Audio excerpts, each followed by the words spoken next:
আল্লামা সাঈদী তিনি দুনিয়া থেকে বিদায় নিয়েছেন, তার একটাই স্বপ্ন ছিল, এই বাংলার জমিন শাসন হবে কোন দিন? কোরআন দিয়া। 100 বছরের ইতিহাসে এমন রেকর্ড নাই। আল্লামা সাঈদীর শুধু ফাঁসির রায় দিয়েছিল, সেই রায়কে কেন্দ্র করে একই দিনে শতাধিক মুসলমান শাহাদত বরণ করেছিল। আল্লাহর জমিন, আল্লাহর দিন কায়েম হোক। সেই জমিনের দিন কায়েম হওয়ার জন্য যদি বুকের তাজা প্রাণ ঢেলে দিতে হয়, বুকের তাজা রক্ত ঢেলে দিতে হয়, জানমাল দিতে হয়, সবাইকে রাজি আছেন? রাজি আছেন কারা কারা? হাত উঁচু করে দেখান মুসলমান।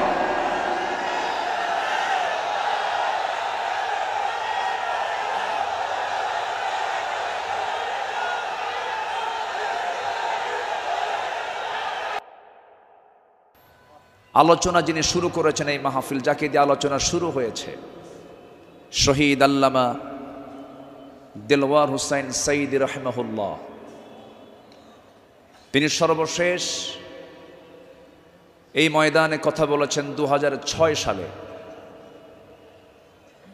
এরপর পৃথিবীতে বেঁচে থাকার পরেও তিনি এই মাহফিল আসতে পারেন নাই। তিনি আসতে চেয়েছেন কিন্তু আসতে দেওয়া হয় নাই। তিনি আজকে আমাদের মাঝ থেকে বিদায় নিয়েছেন। তিনি আলমে বারজাখে আছেন। শুরুতেই আমরা তার রুহের মাগফিরাত কামনা করছি। আল্লাহ তুমি তার কবরটাকে জান্নাতের টুকরা বানায় দাও। সম্মানিত ভাইয়েরা, আজকে যদি তিনি বেঁচে থাকতেন, এই চেয়ারে বসার যোগ্যতা তো আমাদের নাই। আমি তো জানি আমার এলেম কালাম কদ্দুর। আমি আব্দুল্লাহ আমিন, লা ইলমা লানা ইল্লা মা আল্লামতানা। আজকে এই চেয়ারে তাকি মানায়। তিনি দুনিয়া থেকে বিদায় নিয়েছেন। তার বড় শখ দুটো ছিল, একটা হলো আল্লাহর ঘর জিয়ারা করা, তিনি প্রায় প্রায় বলতেন, আর আরেকটা হলো তিনি যেন বের হয়ে কোরআনের এই ময়দানের জন্য তিনি কথা বলতে পারেন। কিন্তু বাতিল শক্তিরা তাকে সেই তার চাওয়াটা পূরণ করতে দেয়নি। 2023 সালের 13ই আগস্ট চিকিৎসার নাম করে সুস্থ একজন মানুষকে জেলখানা থেকে বের করে হসপিটালে জোর করে ভর্তি করিয়ে ইনজেকশন পুশের মধ্য দিয়ে পয়জনিং করে বিষ প্রয়োগ করে দিল্লির প্রেসক্রিপশনে তাকে হত্যা করা হয়েছে। তাফসীর মাহফিলের এই প্ল্যাটফর্ম থেকে সুস্পষ্ট ভাষায় জানান দিতে চাই, আল্লামা সাঈদীর মতো এই কিংবদন্তির হত্যার সঙ্গে যারাই জড়িত চূড়ান্ত শাস্তি নিশ্চিত করা হোক। এ মতের পক্ষে রাজি আছেন কারা কারা? হাত উঁচু করে দেখান মুসলমান।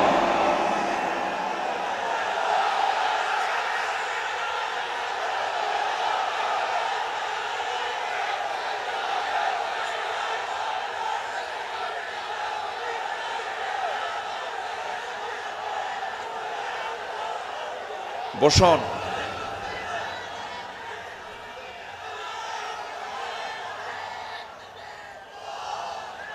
বসুন। সম্মানিত ভাইয়েরা, আজকের এই তাফসীর মাহফিলে তার নাম, জি বসুন বসুন বসুন বসুন। আজকের এই তাফসীর মাহফিলে তার যদি নামটা না নেওয়া হয় শুরুতে, বড় কৃপণতা হয়ে যাবে। সম্মানিত বন্ধুগণ, এই মাহফিল আবার 1.5 যুগ পরে শুরু হলো। এই মাহফিলকে তুমি আল্লাহ কিয়ামত পর্যন্ত কবুল করে নাও। এই মাহফিলের শুরু থেকে নিয়ে আজ পর্যন্ত যারা জড়িত আছেন, যারা বেঁচে আছেন, তাদের প্রতি খাস রহমত নাজিল করো, এবং যারা দুনিয়া থেকে বিদায় নিয়েছেন কবরগুলোকে জান্নাতের নূর দিয়ে মুনাফফার করে দাও। সম্মানিত ভাইয়েরা, আমি আলোচনার সূচনায় সর্বকালের সর্বযুগের সর্বশ্রেষ্ঠ গ্রন্থ, complete and balanced code of life, আল কোরআন আল মজিদের গুরুত্বপূর্ণ একটি সূরা, সূরাতুত তাওবার একটি আয়াত আমি তেলাওয়াত করেছি। সূরা তাওবার 100 নম্বর আয়াত আমি তেলাওয়াত দিয়ে শুরু করেছি। আয়াতটিকে সামনে রেখে কিছু কথা আমি বলতে চাচ্ছি। আল্লাহ যেন আমার মুখ থেকে সেই কথাগুলোই বের করে দেন যে কথাগুলো মুসলিম উম্মার জন্য এই মুহূর্তে দারুণ প্রয়োজন। সম্মানিত হাজিরিন, এই পৃথিবীতে শ্রেষ্ঠ মানুষ হচ্ছেন আম্বিয়ে কেরাম, এবং পৃথিবীর প্রথম মানুষও একজন নবী ছিলেন, আমাদের সবার পিতা সাইয়্যিদানা আদম আলাইহিস সালাতু ওয়াস সালাম।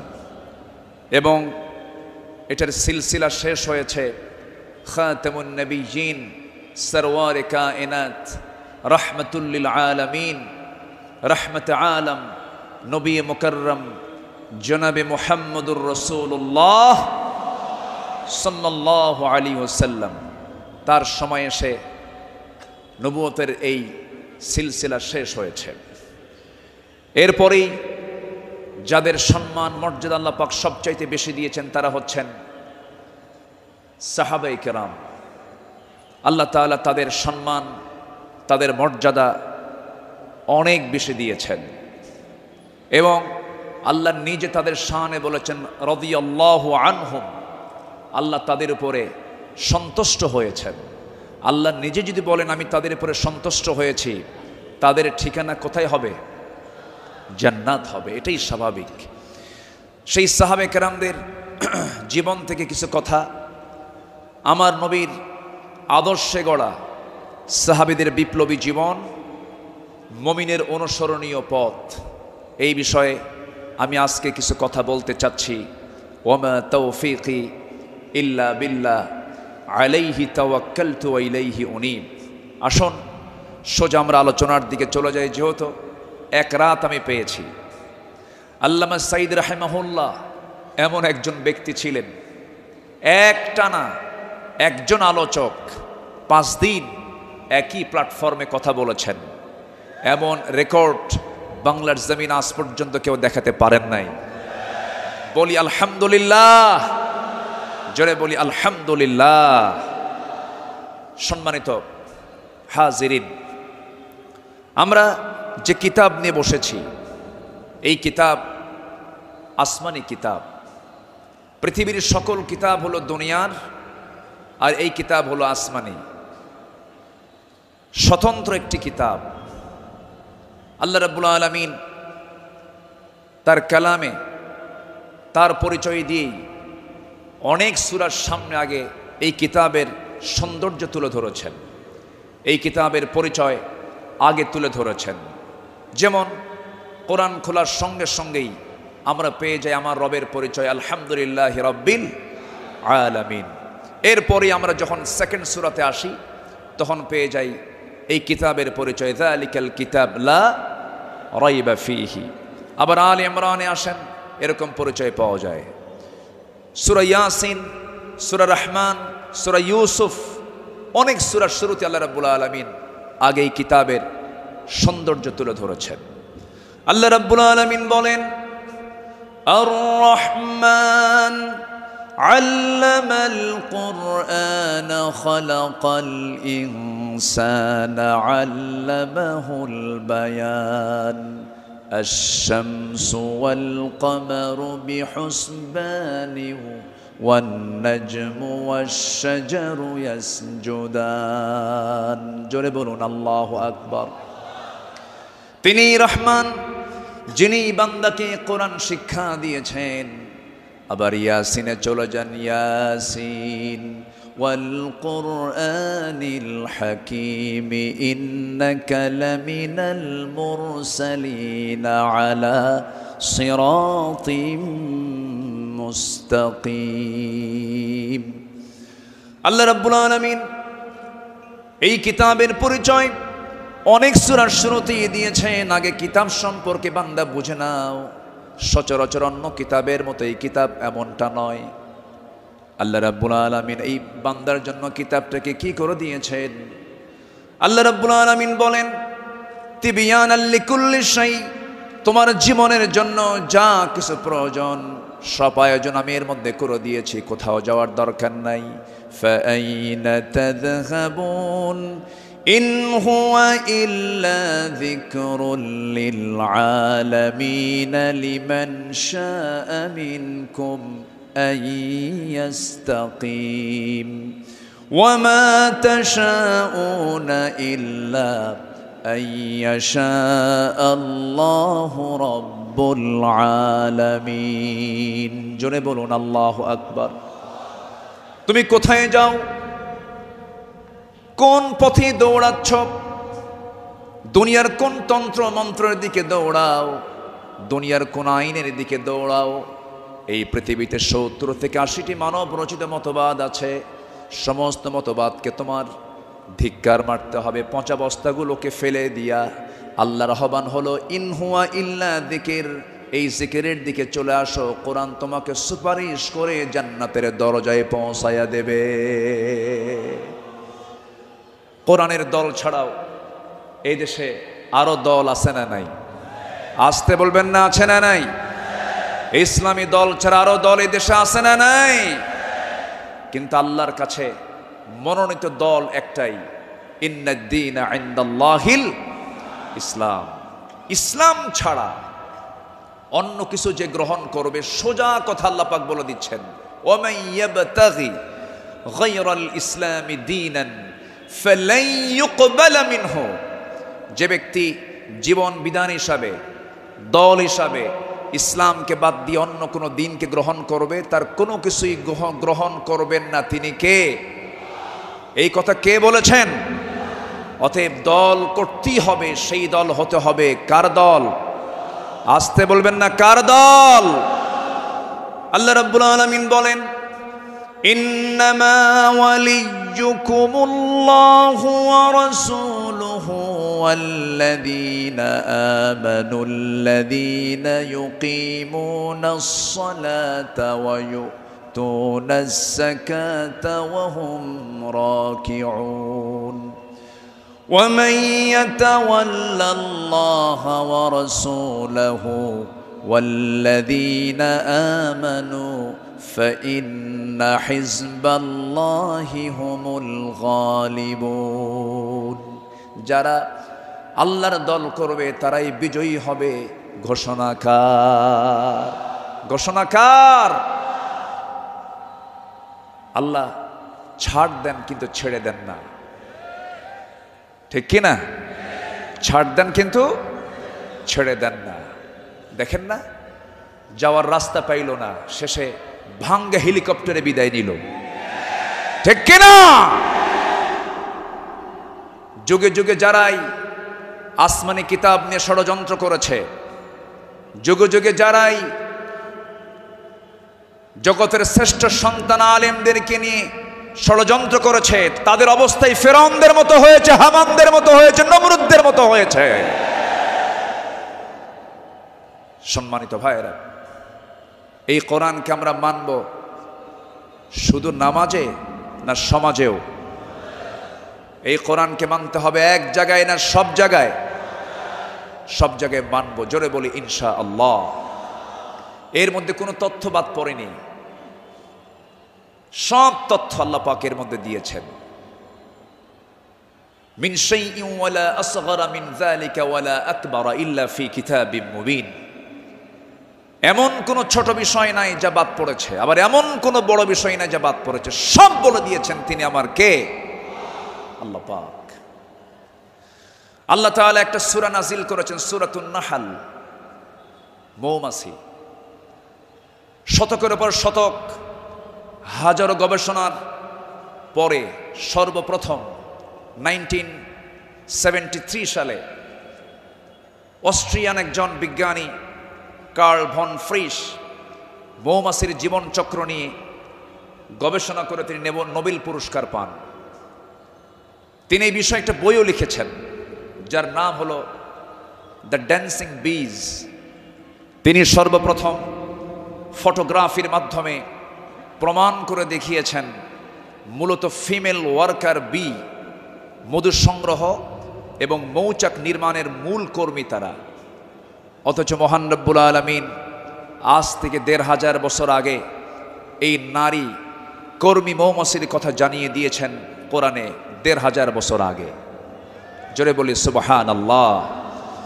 আল্লাহ রাব্বুল আলামিন বলেন, وَأَوْحَى رَبُّكَ إِلَى النَّحْلِ أَنِ اتَّخِذِي مِنَ الْجِبَالِ بُيُوتًا وَمِنَ الشَّجَرِ وَمِمَّا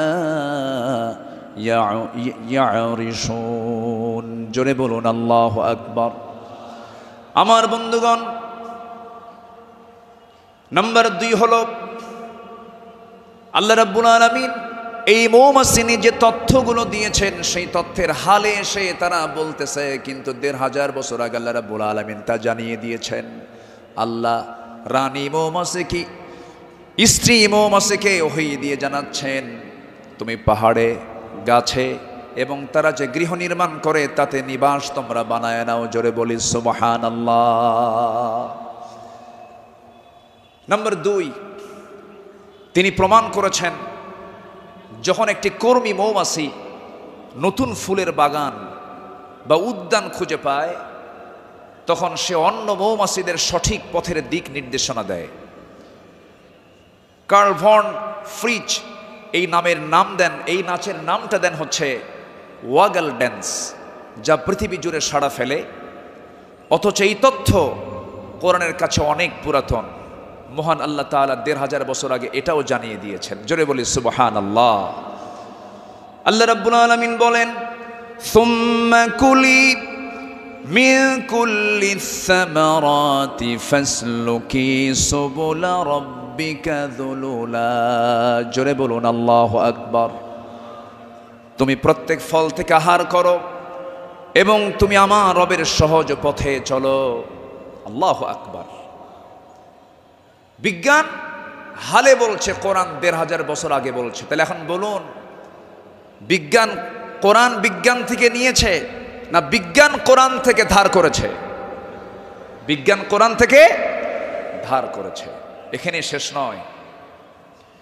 নাম্বার 3, বর্তমান সময়ে বিজ্ঞানীরা নিখুঁত গবেষণার মাধ্যমে প্রমাণ করেছেন আসলে মধু বের হয় মৌমাছির পেট থেকে।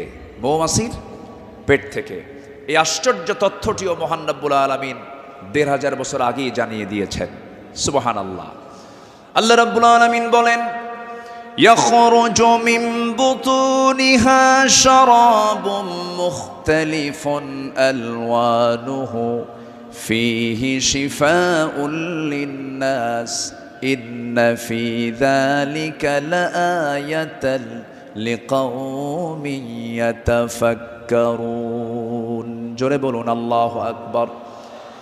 তার পেট থেকে এমন পানীয় বের হয় যার রং ভিন্ন ভিন্ন, যাতে রয়েছে মানুষের জন্য রোগ নিরাময়।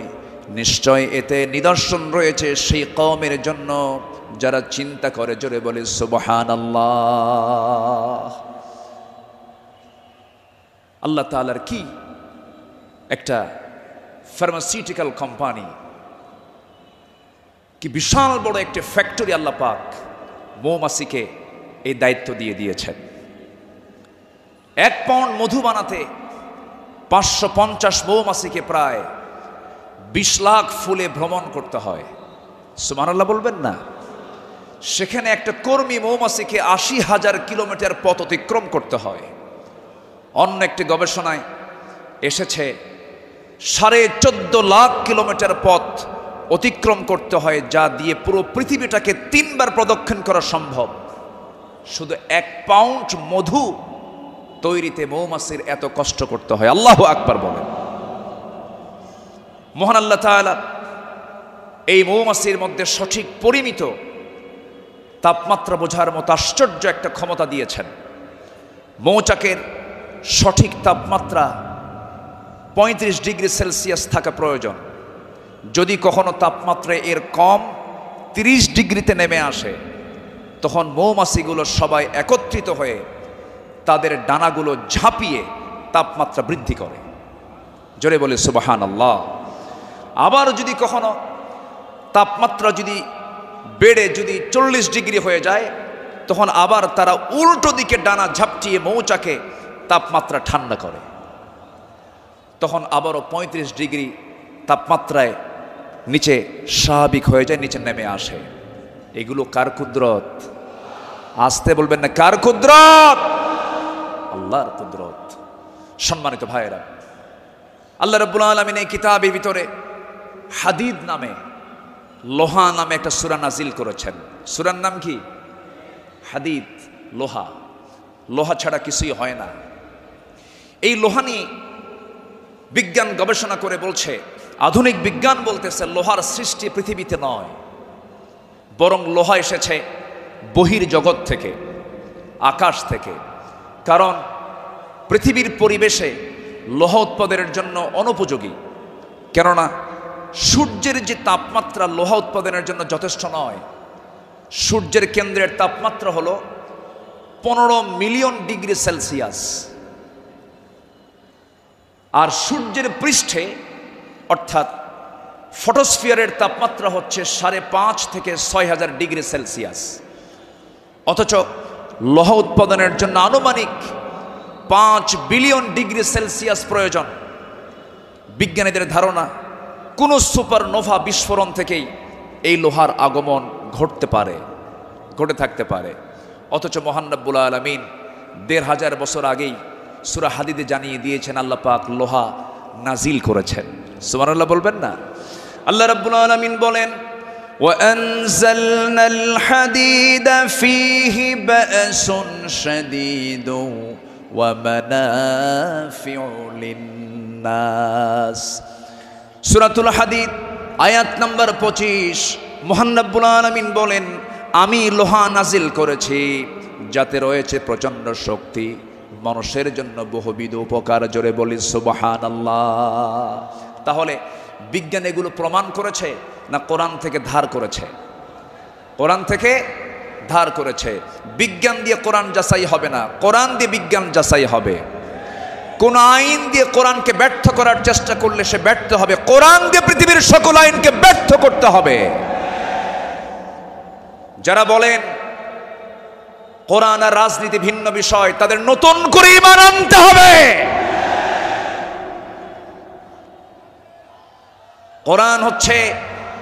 কোরআন হচ্ছে আইন এবং প্রশাসনের চলন্ত বিশ্বকোষ।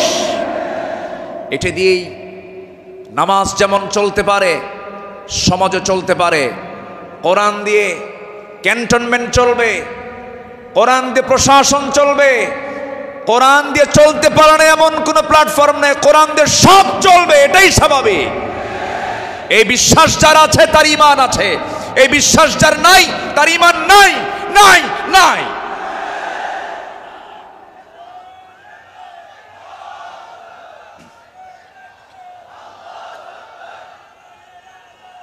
সম্মানিত ভাইয়েরা, সম্মানিত বন্ধুগণ, তাহলে সব সমস্যার সমাধান কি কোরআন করতে পারে? আসতে বলবেন না, পারে। এখন বাংলাদেশের সবচাইতে বড় সমস্যা কি জানেন? গদি সমস্যা। কি সমস্যা বলেন? গদি সমস্যার সমাধান তো মনে হয় কোরআনে নাই। একটা আয়াত আছে, আয়াতুল কুরসি। আয়াতুল কুরসি। কুরসিয়ন মানে কি? গদি। কুরসিয়ন মানে কি? গদি। গদিটা মূলত কার? আসতে বলবেন না, গদিটা মূলত কার? আল্লাহ। ক্ষমতা কারোই না, ক্ষমতা একমাত্র কার? আল্লাহ। কোরআন সম্পর্কে সংক্ষিপ্ত একটা ধারণা, আল্লাহর সিস্টেম মতোই, আল্লাহ এই পদ্ধতিতেই তিনি আলোচনা করেছেন। কোরআনে তার কথাগুলো এইভাবেই আসছে। আসুন আমরা এখন মূল ওই আয়াতটার দিকে আমরা চলে যাচ্ছি। সম্মানিত বন্ধুগণ, আমার নবীর আদর্শে গড়া সাহাবীদের বিপ্লবী জীবন, মুমিনের অনুসরণীয় পথ। আমাদের পথ তো সেই পথ যে পথে আমার রাসূল চলেছেন, যে পথে সাহাবীরা চলেছেন। এই পথ ছাড়া আমাদের দ্বিতীয় কোনো পথ আছে? আসতে বলবেন না, আছে? সেই সাহাবীদের সম্মানটা কত! আল্লাহ রাব্বুল আলামিন বলেন, والسابقون الأولون من المهاجرين والأنصار والذين اتبعوهم بإحسان رضي الله عنهم ورضوا عنه وأعد لهم جنات تجري تحتها الأنهار خالدين فيها أبدا ذلك الفوز العظيم জোরে বলুন আল্লাহু আকবার। মুহাজির এবং আনসারদের মধ্যে যারা ঈমানে প্রথমে যারা অগ্রগামী হয়েছে এবং যারা নিষ্ঠার সাথে তাদের অনুসরণ করেছে, আল্লাহ তাদের সকলের প্রতি সন্তুষ্ট হয়েছেন, তারাও তার প্রতি সন্তুষ্ট হয়েছেন। আল্লাহ তাদের জন্য এমন জান্নাত রেখে দিয়েছেন যার নিজ দিয়ে নহর প্রবাহিত। আল্লাহ তাআলা সেই জায়গায় তাদেরকে চিরকাল রাখবেন, আর এটার চাইতে মহা সাফল্যের অন্য কিছু হতে পারে না। জোরে বলি সুবহানাল্লাহ। আমার ভাইয়েরা, যাদের প্রতি আল্লাহ রাজি হন তারাই তো আমাদের অনুসরণীয় হওয়ার কথা। যারা আল্লাহর রহমত প্রাপ্ত বান্দা, যাদের দুনিয়াতে জান্নাতের সংবাদ দিয়েছেন, এমন 10 জন সাহাবী ছিলেন যাদেরকে আল্লাহ রাব্বুল আলামিন দুনিয়াতে জান্নাতের সংবাদ তাদের কানে শুনিয়ে দিয়েছেন। জোরে বলি সুবহানাল্লাহ। একজন সাহাবীকে যদি কেউ ফলো করতে পারে তার জন্য জান্নাত ইজি হয়ে যাবে। আস-সাহাবাতু কান-নুজুম, সাহাবীরা হচ্ছে আকাশের নক্ষত্রের সমান। আল্লাহু আকবার বলেন। সম্মানিত ভাইয়েরা, মুমিনদের অনুসরণীয় যে পথ, আমি 10টা পয়েন্ট আমি কথা বলতে চাই। নাম্বার 1, আল্লাহ এবং রাসূলের প্রতি বিনম্র চিত্তে অটুট আনুগত্য। আল্লাহ এবং রাসূলের প্রতি বিনম্র চিত্তে অটুট আনুগত্য, এটা ছিল সাহাবীদের জীবনের সবচেয়ে বড় আমল। বলি আলহামদুলিল্লাহ। সম্মানিত ভাইয়েরা, আল্লাহ রাব্বুল আলামিন সুন্দর করে এই ব্যাপারে বলছেন। আল্লাহ রাব্বুল আলামিন বলেন, ইয়া আইয়ুহাল্লাযীনা আমানু আতিউল্লাহা ওয়া রাসূলাহু ওয়া লা তাওয়াল্লাউ আনহু ওয়া আনতুম তাসমাউন। জোরে বলুন আল্লাহু আকবার। সূরাতুল আনফাল আয়াত নাম্বার 20, মহান রব্বুল আলামিন বলেন, হে বিশ্বাসীরা, তোমরা আল্লাহ এবং তার রাসূলের তোমরা আনুগত্য করো। তার নির্দেশ শ্রবণ করার পরেও তার আনুগত্য থেকে তোমরা কখনো মুখ ফিরিয়ে নেবে না। আল্লাহ রাব্বুল আলামিন সুন্দর করে হুকুম আকারে দিয়েছেন। আমার বন্ধুগণ, আনুগত্য ছাড়া, ইত্তেবা ছাড়া বান্দা কখনো জান্নাত পেতে পারে না। মহান রব্বুল আলামিন আরেক জায়গায় কুনতুম তুহিব্বুনাল্লাহা ফাত্তাবিউনি ইউহিব্বুকুমুল্লাহু ওয়া ইয়াগফির লাকুম যুনুবাকুম ওয়াল্লাহু গফুরুর রহিম। জোরে বলুন আল্লাহু আকবার। কি মুহাম্মদ সে ওয়াফা तूने तो हम तेरे है, ये है जहाँ चीज़ है क्या लौह कलम तेरे है। মুহাম্মদকে যদি ভালোবাসো, ভালোবাসা পাবে আমার। লৌহ কলম লুভিবে তোমরা, মাটির পৃথিবী সেকোন ছাড় সব পেয়ে যাবে, কিন্তু নিজের জীবনের চাইতে রাসূলকে বেশি ভালোবাসতে হবে এবং তার ইত্তেবা করতে হবে। সাহাবীরা তা দেখিয়ে দিয়েছেন তাদের প্র্যাকটিক্যাল লাইফে। ইতিহাস তো একই, সবার কম বেশি জানা আছে। একজন সাহাবী ছিলেন যিনি রাসূলকে কি পরিমাণ ভালোবেসেছেন। আমার নবীজি বদর যুদ্ধের ডাক দিয়েছেন। বদর যুদ্ধের দিন আমার নবীজি রোজা ভাঙ্গার নির্দেশ দিয়ে বললেন, সাহাবীরা কে আছো, আমার ডাকে সাড়া দিয়ে বদর প্রান্তরে পৌঁছবে। তোমরা কি জানো আজকের এই দিন হচ্ছে সেই দিন যেদিন সন্তান পিতার বিরুদ্ধে যুদ্ধে নামবে। আজকের দিন তো সেই দিন যেদিন পিতা তার সন্তানের বিরুদ্ধে যুদ্ধে নামবে, আজকে গোত্র গোত্রের যুদ্ধ, আত্মীয় আত্মীয়র যুদ্ধ, জামাই শ্বশুরের সামনে মুখোমুখি হয়ে যাবে। তোমরা কি পারবে আজকের এই যুদ্ধের ময়দানে আমার আনুগত্যের মধ্য দিয়ে বাতিলদের মোকাবেলা করতে? সাহাবীরা সামনে দাঁড়িয়ে বললেন, ইয়া রাসূলুল্লাহি, আমরা রোজাও রাখবো, বাতিলদের বিরুদ্ধে মোকাবেলার সামনে দাঁড়িয়ে যাব। আমার রাসূল বললেন, আজকের দিনে রোজা রাখার প্রয়োজন নেই, ফাইদ্দাতুম মিন আইয়ামিন উখার, চলো আমরা জিহাদের প্রস্তুতি নিয়ে ফেলি। আমার নবীজি যুদ্ধের ময়দানে হাজির হয়ে গেলেন। আমার নবীজি যুদ্ধের ময়দানে যখন দাঁড়ালেন, 313 জন সাহাবী নিয়ে বদর নামক প্রান্তরে, রমজান মাস, আমার নবীজির সামনে যখন দাঁড়ালেন, যুদ্ধ শুরু হয়ে গেছে। ওই যুদ্ধের ময়দানে 313 জন সাহাবীর ভিতরে 2 জন সাহাবী ছিলেন, তাদের বয়স একদম কম ছিল, মুআজ এবং মুআজ। এই 2 জন ছোট্ট সাহাবী, 11 এবং 13 বছর বয়স। এই 2 জন সাহাবী নবীর কাছ থেকে পারমিশন নিয়ে নিলেন, যুদ্ধের ময়দানে গিয়া প্রথম কাতারে দাঁড়ায় গেছে। এক সাহাবীকে ডাক দিয়ে বলছে, ও আমার চাচা, আবু জেহেল কোথায়? আবু জেহেল দিয়ে কি করবা? সঙ্গী সঙ্গী ছোট্ট 2 জন দারাজ গলায় দারাজ কণ্ঠে বলে ফেলতেছে, আমরা শুনেছি আবু জেহেল নাকি রাসূলকে খুব কষ্ট দিত, খুব জুলুম করত। আজকে আমরা কারো বিরুদ্ধে যুদ্ধ করতে আসি নাই, আবু জেহেলকে আজকে দুনিয়া থেকে বিদায় করার জন্য আজকে আমরা যুদ্ধে হাজির হয়েছি। ছোট্ট বাচ্চা মানুষ, ছোট কিন্তু ইমান খুব বড়, মজবুত ইমান। এই ছোট্ট বাচ্চার কথা শুনে ওই সাহাবী আশ্চর্য হয়ে গেলেন। সাহাবী আশ্চর্য হয়ে বলতেছে, তোমরা কি তাকে সত্যি হত্যা করবে নাকি? হত্যা করব। ওই যে দেখা যায় ঘোড়ার পিঠে বসে আছে, 2 দিকে পা ছেড়ে দেওয়া। শুধু বলতে দেরি হয়েছে, যেতে দেরি হয় নাই। সিংহের মতো গর্জন দিয়া বাস পাখির মতো উড়ন্ত হয়ে দৌড় মারা শুরু করে দিয়েছে। আবু জেলের 2 পাশে 2 জন দাঁড়ায় গেছে। লোকজন টের পায় না এটা কোন গ্রুপের মানুষ।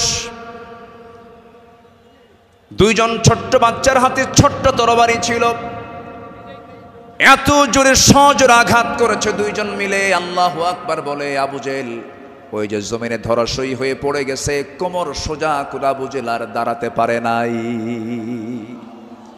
এইদিকে বড় ভাই মুআজের পিছন থেকে একজন কাফের এসে তার ডান হাতে পিছন দিক থেকে তরবারির যখন একটা আঘাত দিয়েছে, এক আঘাতে তার ডান হাতটা চামড়ার সঙ্গে ঝুলতে লাগলো, ঝনঝন করে তরবারি পড়ে গেছে।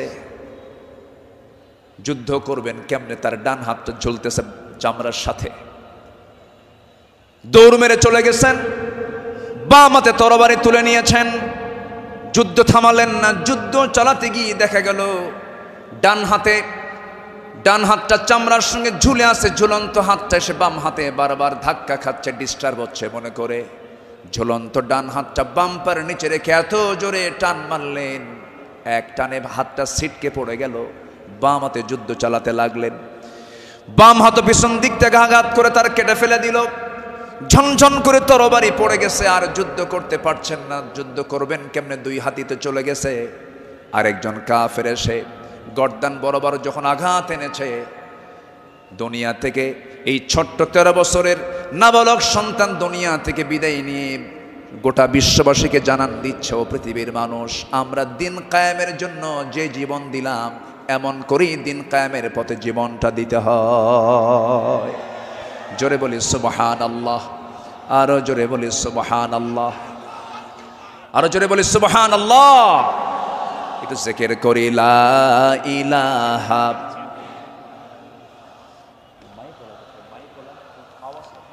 আরো জোরে লা ইলাহা।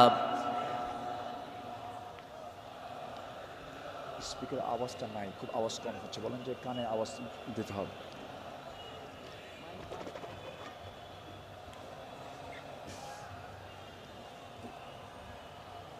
আওয়াজটা বাড়াও, আওয়াজটা দাও, আওয়াজ কমে গেছে। আরো জোরে লা ইলাহা, আরো জোরে লা ইলাহা লা ইলাহা লা ইলাহা ইল্লাল্লাহু মুহাম্মাদুর রাসূলুল্লাহ সাল্লাল্লাহু আলাইহি ওয়াসাল্লাম। আমার বন্ধুগণ, আমার নবীজি আল্লাহর পথে যত হাজারো বিপদ এসেছে বিনম্র চিত্তে অটুট আনুগত্য আমার নবীজি আল্লাহর করেছেন। তার বড় একটা প্রমাণ হলো, একটু শুনুন, কান লাগায়া কতগুলো শুনেছি, বারবার শোনার প্রয়োজন আছে। নবীজি তার জীবনের সবচাইতে বেশি মার খেয়েছেন দুই জায়গায়, একটা হলো তায়েফের ময়দান, আরেকটা হচ্ছে উহুদের ময়দান। তায়েফের ময়দানের আঘাতটা আমার নবীজির যে পরিমাণ লেগেছিল, মাথা থেকে পা পর্যন্ত ক্ষত বিক্ষত হয়ে পড়েছিল, এমন কোনো জায়গা নাই যে জায়গায় নবীজির দাগ ছিল না। উহুদের ময়দানে তিনি দাঁত হারিয়েছেন। খন্দকের পরীক্ষা খনন করতে গিয়ে তিনি তার কোমর হারিয়েছেন। যখন পরীক্ষা খনন করতে গেছেন, 4 দিনের না খাওয়া রাসূল পরীক্ষা খনন করতে গিয়ে ওই যে কোমর কুঁজো হয়ে গিয়েছিল, মৃত্যুর দিন পর্যন্ত আমার নবীজি কোমর সোজা করে দাঁড়াতে পারেন নাই। এত বড় কঠিন মুসিবতের সম্মুখীন আমার নবীজি হয়েছেন। সবচেয়ে কঠিন টাইম চলে গেছে হলো তায়েফের ময়দানে। বুক ভরা আশা নিয়ে কালিমার দাওয়াত দিতে গেছেন, কিন্তু সেই জায়গায় গিয়ে আমার নবীজি ফুল পেয়েছেন না পাথর পেয়েছেন? ফুল পেয়েছেন না পাথর পেয়েছেন? পাথর পেয়েছেন। কিন্তু আমার নবীজি রক্তাক্ত অবস্থায় পড়ে থাকলেন।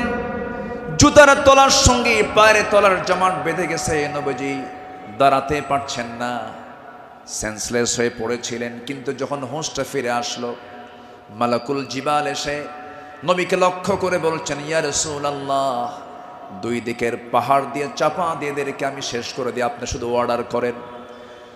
জবাবে আমার রাসূল বললেন, লা বাল আরজু আন ইউখরিজাল্লাহ মিন আসলাবিহিম মান ইয়াবুদুল্লাহ ওয়াহদাহু লা ইউশরিকা বিহি শাইআন। সহিহ মুসলিমের হাদিস এসেছে, রাসূল বললেন, না না ও ফেরেশতা, এদেরকে চাপা দিয়ে মেরো না। আমি আশা করি এদের ঔরস থেকে যে সন্তান জন্ম নেবে তারা আল্লাহর ইবাদত করবে। জোরে বলি সুবহানাল্লাহ। রাসূল তাদেরকে মাফ করে দিয়েছেন। আমার বন্ধুগণ, আমার নবীজি আনুগত্য কাকে বলে আল্লাহ রাসূল তা শিখিয়ে দিয়েছেন, সাহাবাদের জীবনে তা শিখিয়ে দিয়েছেন। সাহাবে কেরাম রাসূলকে জীবন দিয়ে ভালোবেসেছেন। মিকদাদ রাদিয়াল্লাহু তাআলা আনহু রাসূলকে সামনে দাঁড় করিয়ে বলছেন, ইয়া রাসূলুল্লাহি ওয়াল্লাহি ইয়া রাসূলুল্লাহ লা নাকুলু কামা ক্বালাত বানু ইসরাঈল লিমূসা ফাযহাব আনতা ওয়া রাব্বুকা ফাকাতিলা ইন্না হাহুনা কাঈদুন ওয়ালাকিন্নানা নুকাতিলু আন ইয়ামিনিক ওয়া আন ইয়াসারিক ওয়া মিন বাইনি ইয়াদাইক ওয়া মিন খালফিক। জোরে বলি আল্লাহু আকবার।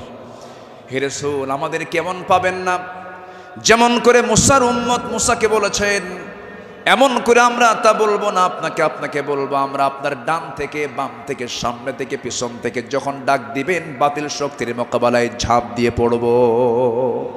জোরে বলি আল্লাহু আকবার। আমার নবীর চেহারায় আনন্দের ঝলকানি প্রকাশ পেল। সাহাবীরা আমার নবীর চতুর্পার্শ্বে সবসময় ছায়া দিয়ে রেখেছেন। জীবনের চাইতে তারা রাসূলকে বেশি ভালোবেসেছেন। আনুগত্য কাকে বলে? এই পৃথিবীতে প্রধান কাতারে যারা ছিলেন তারা হচ্ছেন সাহাবে কেরাম। সাদ ইবনে মুআজ রাদিয়াল্লাহু তাআলা আনহু বদর যুদ্ধের দিন মৃত্যুর ভয় না করে নবীর আনুগত্যে দাঁড়িয়ে দৃপ্ত কণ্ঠে বলেছিলেন, ফাওয়াল্লাযী বাআসাকা বিল হক লাউ ইসতা'রাদতু বিনা হাযাল বাহরা ফাকুদতাহু লাখুদনাহু মা'আক। সেই সত্যের কসম যিনি আপনাকে সত্য সহ প্রেরণ করেছেন, যদি আপনি আমাদেরকে আজকে সমুদ্রের দিকে অগ্রসর হতে বলেন তাতেও প্রবেশ করেন, আমরা সাথে সাথে আপনার অনুসরণ করে আমরাও সমুদ্র বক্ষে ঝাঁপ দেব, কোনো পরোয়া করব না। জোরে বলি আল্লাহু আকবার। আমার বন্ধুগণ, নাম্বার 2 আমরা চলে আসি দান এবং দানশীলতায়, রাসূলের আদর্শ এবং সাহাবীদের অনুসরণ। আমার নবীজির দান, তার যে দানশীলতার ব্যাপারে হাদিস এসেছে, তিনি প্রবাহিত বাতাসের মতো দান করতেন। কানা রাসূলুল্লাহ সাল্লাল্লাহু আলাইহি সাল্লাম আজওয়াদান নাস, ফালা রাসূলুল্লাহ সাল্লাল্লাহু আলাইহি সাল্লাম আজওয়াদু বিল খাইর মিনার রিহিল মুরসালা। আমার নবীজি প্রবাহিত বাতাসের মতো তিনি দান করতেন। যখন শুরু করতেন দান থামতো না, অবারিত দান করতেন। জোরে বলি সুবহানাল্লাহ। সাইয়্যিদনা ওমর ফারুক রাদিয়াল্লাহু তাআলা আনহু তিনি বলেন, তাবুকের প্রান্তরে বুক ভরা আশা নিয়া নবীর সামনে দাঁড়ালাম এবং মনে মনে ভাবলাম, সারা জীবন আমার বন্ধু আবু বকরের সঙ্গে কোনো ইবাদতের কম্পিটিশনে পারি নাই, আজকে আমি আবু বকরকে হারায়া ফেলবো। তিনি করলেন কি, সমস্ত সম্পত্তির অর্ধেক তিনি তাবুক অভিযানে তিনি দান করলেন। আব্দুর রহমান ইবনে আওফ রাদিয়াল্লাহু তাআলা আনহু 3 বস্তা সোনা দান করেছেন। সবার দান যখন শেষ হয়ে গেছে, আমার নবী অপেক্ষার প্রহর গুনছেন তার সারা জীবনের বন্ধু, 3 দিনের ছোট বড় হিজরতের রাতের সাথী সাইয়্যিদনা আবু বকর সিদ্দিক রাদিয়াল্লাহু আনহু তিনি কখন তাবুকের জন্য তিনি কি নিয়ে আসবেন, তার দানের পরিমাণ কি, তিনি অপেক্ষার প্রহর গুনছেন। নবীর সামনে যখন এসে দাঁড়ালেন, রাসূল লক্ষ্য করে বলছেন, ইয়া আবা বকর মা আবকাইতা লি হালিক, হে আমার আবু বকর, তোমার পরিবার পরিজনের জন্য তুমি কি রেখে এসেছো? তিনি জবাব দিতে নিয়ে বলছেন, ক্বালা আবকাইতু লাহুমুল্লাহ ওয়া রাসূলা, আমি আমার পরিবারের জন্য রেখে এসেছি শুধু আল্লাহ এবং আল্লাহ রাসূলকে, বাকি সব তাবুকের প্রান্তরের জন্য আমি দান করেছি। জোরে বলি সুবহানাল্লাহ।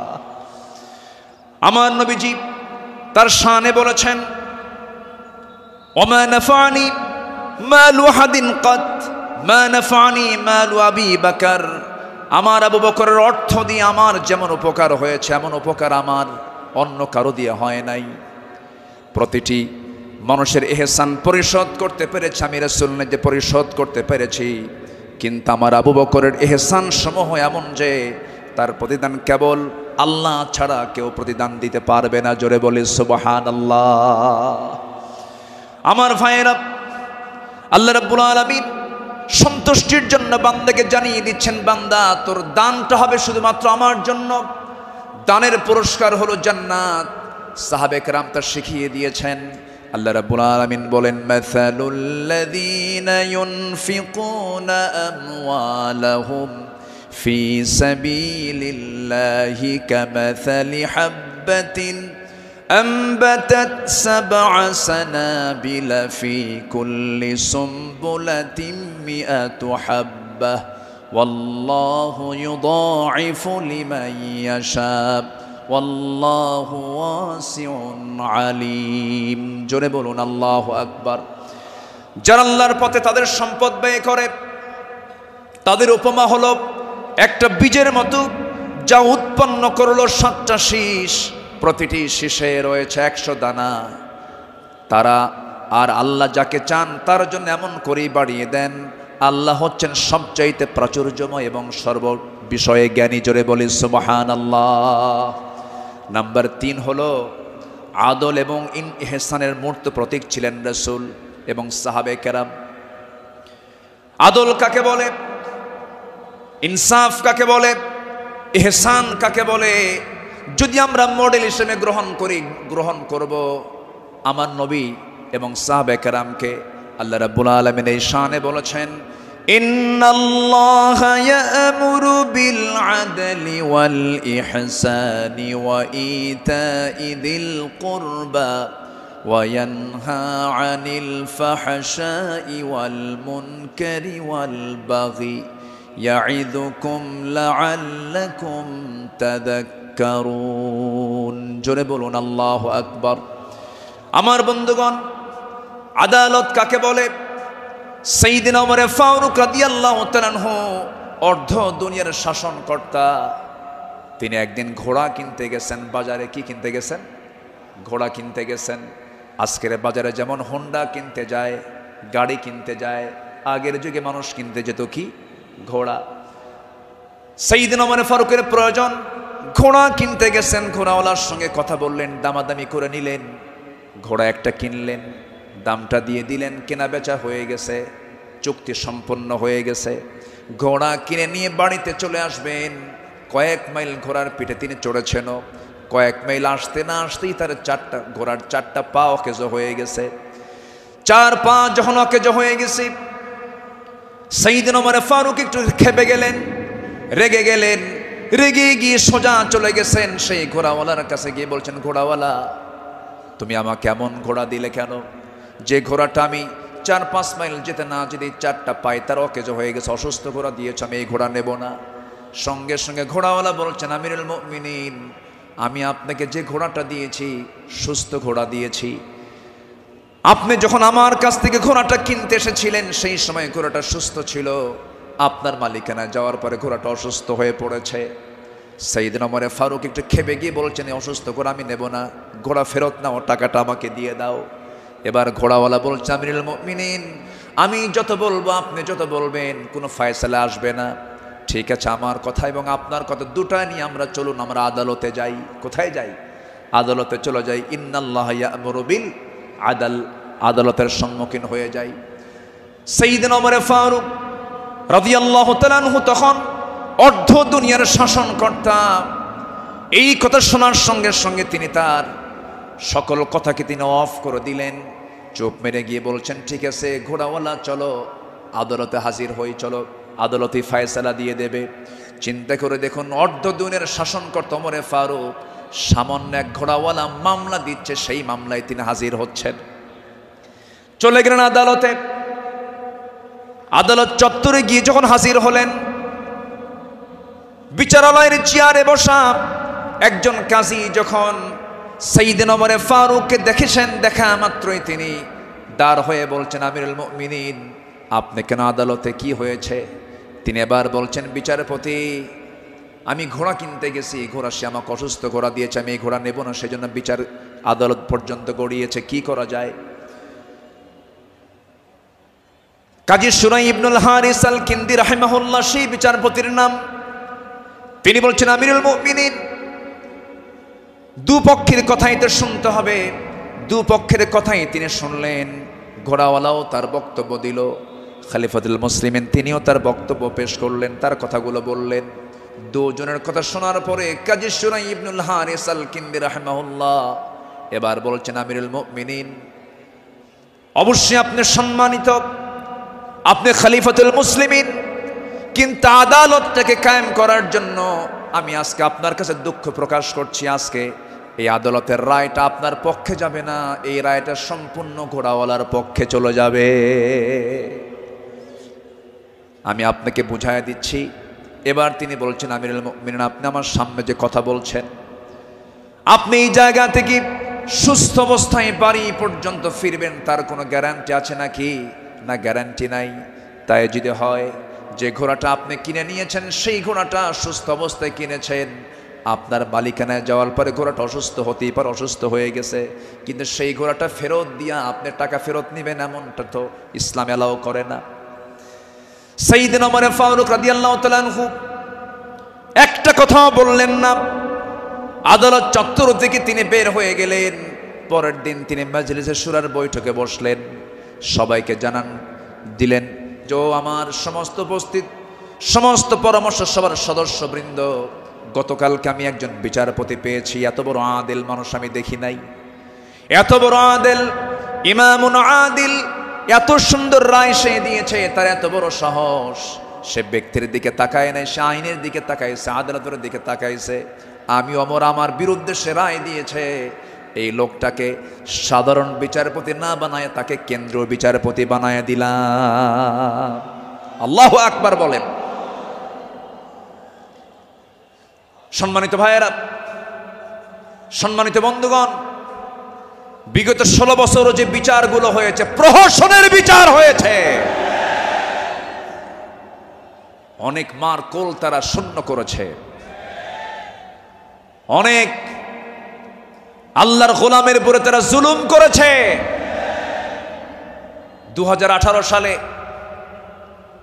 হঠাৎ করে আমার বাড়ি চতুর্দিক থেকে কয়েকশো পুলিশ আমার বাড়ি ঘেরাও করে আমাকে ধরতে গেছে। বিশাল বড় সন্ত্রাসী তো, ধরতে গেছে।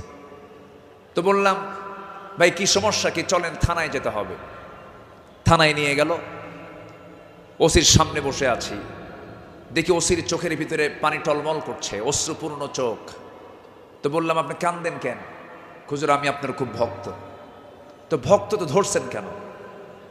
বলে যে কি করব হুজুর, চাকরি বাঁচান তো ফরজ, সন্তানাদি আছে, কি করব, উপর থেকে খুব চাপ। হুজুর আপনি আমাকে মাফ করে দিয়েন।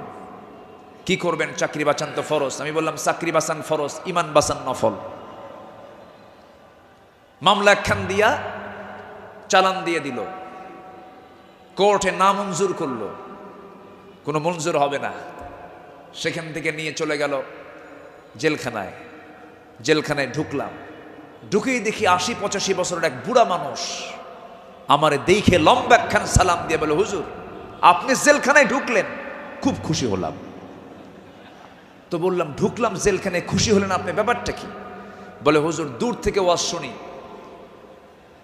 দূর থেকে আলোচনা শুনি, কাছে যেতে পারি না, মুসাফা করতে পারি না, একটু মনের কথাগুলো বলবো তাও পারি না। কত সুন্দর আপনি আমার কাছে ধরা দিলেন, দোয়া করে জেলখানায় থাকেন। তো আমি এখন উল্টা মুরব্বীকে বললাম, চাচা আপনি জেলখানায় কেন এই বুড়া বয়সে, নাতিপুতি থুইয়া? তো বলতেছে, বাবা কি বলবো, বোমা হামলা, বোমা হামলা। কে মানে? আমার নামে বোমার মামলা দিয়েছে, আমি নাকি বোমা মেরেছি। বাবা বলো তো, এই ৮০ বছরের বুড়ার হাতে যদি বোমা তুলে দেওয়া হয়, সেই বোমা লক্ষ্যে যাবে না নিজের মাথায় পড়বে? এ আচরণ করেছে তারা ১৬ বছর। ফেরাউন বেঁচে ছিল, ফেরাউন পৃথিবীতে বেঁচে ছিল ১৬০০ বছর, এরা ছিল ১৬ বছর। সংখ্যার যে মিল হলো কেমনে বুঝলাম না। ফেরাউনের যে চরিত্র, এদের সেই একই চরিত্র তারা প্রকাশ করেছিল ১৬ বছর। দাড়ি দেখলেই, টুপি দেখলেই তাদেরকে জঙ্গিবাদীর তকমা লাগে মামলা দিত। রাস্তার ফকির পর্যন্ত মামলার শিকার হয়েছে। আল্লাহ পাক একটা পরিবেশ আমাদেরকে উপহার দিয়েছেন, দিন কায়েমের কাজে আমরা এই পরিবেশকে কাজে লাগাবো। জোরে বলি ইনশাআল্লাহ, আরো জোরে বলি ইনশাআল্লাহ। আল্লামা সাঈদী তিনি দুনিয়া থেকে বিদায় নিয়েছেন, তার একটাই স্বপ্ন ছিল, এই বাংলার জমিন শাসন হবে কোন দিন? কোরআন দিয়া। এটাই তার স্বপ্ন ছিল। সেই স্বপ্ন পূরণ করার জন্য আল্লামা সাঈদীকে জীবন দিয়ে ভালোবাসেন আপনারা, আমি বিশ্বাস করি। কারণ ১০০ বছরের ইতিহাসে এমন রেকর্ড নাই। আল্লামা সাঈদীর শুধু ফাঁসির রায় দিয়েছিল, সেই রায়কে কেন্দ্র করে একই দিনে শতাধিক মুসলমান শাহাদত বরণ করেছিল। সম্মানিত ভাইয়েরা, তার যে স্বপ্ন, এই দেশ আল্লাহর জমিন, আল্লাহর জমিন, আল্লাহর দিন কায়েম হোক, সেই জমিনে দিন কায়েম হওয়ার জন্য যদি বুকের তাজা প্রাণ ঢেলে দিতে হয়, বুকের তাজা রক্ত ঢেলে দিতে হয়, জানমাল দিতে হয়, সবাইকে রাজি আছেন?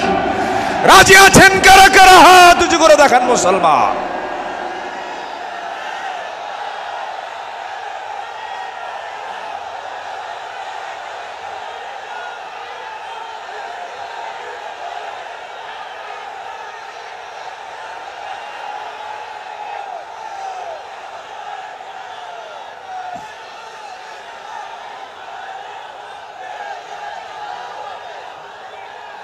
আল্লাহ কবুল করুন, জোরে বলে আমিন, আরো জোরে আমিন। হাত নামান, বসুন। আমি তো দাঁড়াতে বলি নাই, আপনি দাঁড়ালেন কেন? যে বসে পড়ুন। আমি কি আলোচনা চালাবো? আলোচনা চালাবো। আমার নির্দিষ্ট সময় কিন্তু শেষের দিকে প্রায়। আমি কি আলোচনা চালিয়ে যাব? সবাইকে আমাকে সময় দিবেন? জোরে বলি ইনশাআল্লাহ, আরো জোরে বলি ইনশাআল্লাহ। সম্মানিত ভাইয়েরা, তাদের আদালতটা কি ছিল? সাইয়েদনা ওমর ফারুক রাদিয়াল্লাহু তাআলা আনহু একদিন কোন এক বাজার দিয়ে যাচ্ছিলেন। হঠাৎ করে কোন এক সাহাবীর গায়ে হাতে ছিল ছোট্ট ছড়ি, লাঠি ছিল, লাঠি দিয়ে ঘুতা মেরেছেন মজা করে একটা ঘুতা মারলেন। সেই সাহাবীও কিছু মনে করেন নাই। মাস 6 পরে সাইয়েদনা ওমর ফারুক রাদিয়াল্লাহু তাআলা আনহু তার সঙ্গে দেখা করে বললেন, বন্ধু চলো আমার বাড়িতে যাই। বাড়িতে নিয়ে গেলেন, হাতটা ধরে ক্ষমা চেয়ে বললেন, শোনো আমার ভাইজান, অমুক দিন তোমার শরীরে একটু মজা করে একটু তরবারি কি বলে হাতের ছড়ি দিয়ে লাঠি দিয়ে একটু আঘাত করেছিলাম, কষ্ট পেলে আমাকে মাফ করে দিও। এই যে তোমার হাতে 600 দিরহাম দিয়ে দিলাম, তুমি আল্লাহর ঘর কাবা জিয়ারা করে আসবে। জবাবে সেই সাহাবী বলছেন, আমিরুল মুমিনিন, আপনি আমাকে যে আঘাত করেছেন এটা তো আমার মনেই নাই। সাইয়েদনা ওমর ফারুক বললেন, ও আমার ভাই, আমি যে তোমাকে মৃদু আঘাত করেছি, এটা যদি তুমি কিয়ামতের দিন আমার বিরুদ্ধে যদি আল্লাহর কাছে যদি আদালতে মামলা দিয়ে দাও, আমি জামিন পাবো না। এই জন্য আজকে দুনিয়াতেই তোমার কাছ থেকে আমি মাফ চেয়ে নিলাম। জোরে কোন সুবহানাল্লাহ। সাইয়েদনা ওমর ফারুক রাদিয়াল্লাহু তাআলা আনহু 1 বোতল মধু এনেছেন, রাষ্ট্রের মধু। সেই মধুগুলো নিয়ে এসে বাড়িতে স্ত্রীর সামনে দাঁড়িয়ে বলছেন, স্ত্রী, মধুগুলো আনলাম। এই মধু শুধু আমাদের ঘরের জন্য নয়, আমার প্রতিবেশী আরো 4 ঘর সহ আমার ঘর মোট 5টা ভাগ হবে। তোমাকে দায়িত্ব দিলাম, এই মধুটা ভাগ করো। স্ত্রীকে মধু ভাগের দায়িত্ব দিই। সময় যেতে না যেতেই একটু পরেই তিনি বলছেন, স্ত্রী মন খারাপ করো না, আমি তোমাকে মধুভাগের দায়িত্ব দেব না। মধুর বোতলটা নিয়ে নিলেন, আস্তে করে প্রতিবেশীর ঘরে চলে গেলেন। প্রতিবেশীকে ডাক দিয়ে বলছেন, প্রতিবেশী, যে মধুর বোতলটা তোমাকে দিলাম সমান 5 ভাগে ভাগ করবে, একটা ভাগ তুমি আমাকে দিবে, বাকি 4 ভাগ তোমরা সব ভাগ করে নেবে। তিনি তার অংশের মধুটা নিয়ে আসলেন, নিয়ে সেই স্ত্রীর সামনে দাঁড়িয়ে বলছেন, আমার স্ত্রী, আল্লাহর কসম করে বলি, আমি তোমাকে সন্দেহ করিনি, আমি তোমাকে ভালোবাসি। আমি রাষ্ট্র চালাই, তুমি আমার পরিবার চালাও, সন্তানাদির দিকে খেয়াল করো, আমার বড় উপকার তুমি করো। আমি তোমাকে সন্দেহ করে তোমার হাত থেকে মধুর বোতল আমি নেই নাই। আমি নিয়েছি এই কারণটা হলো, এই যে মধু তুমি যখন ভাগ করতে যাবে, যদিও সমান ভাগে ভাগ করবে, কিন্তু মধু হলো তরল জিনিস। এই তরল মধু ভাগ করতে নিয়ে তোমার হাতে যতটুকুন মধু লেগে যাবে, 1 ফোঁটা হোক, 2 ফোঁটা হোক, 3 ফোঁটা হোক, এতটুকুন মধু আমাদের ভাগে বেশি আসুক এটা চাই নাই, মনে করে মধুভাগের দায়িত্ব আমি অন্যের কাঁধে চাপায়ে দিয়েছি। জোরে বলি আল্লাহু আকবার। ইন্নাল্লাহা ইয়া'মুরু বিল আদল ওয়াল ইহসান। আল্লাহু আকবার বলি। নাম্বার 4 হলো 10টা পয়েন্ট, একটু কান লাগান, খরগোশের মতো কানটা একটু খাড়া করে মনোযোগ দিয়ে সবাই মনোযোগ দিয়ে শুনুন।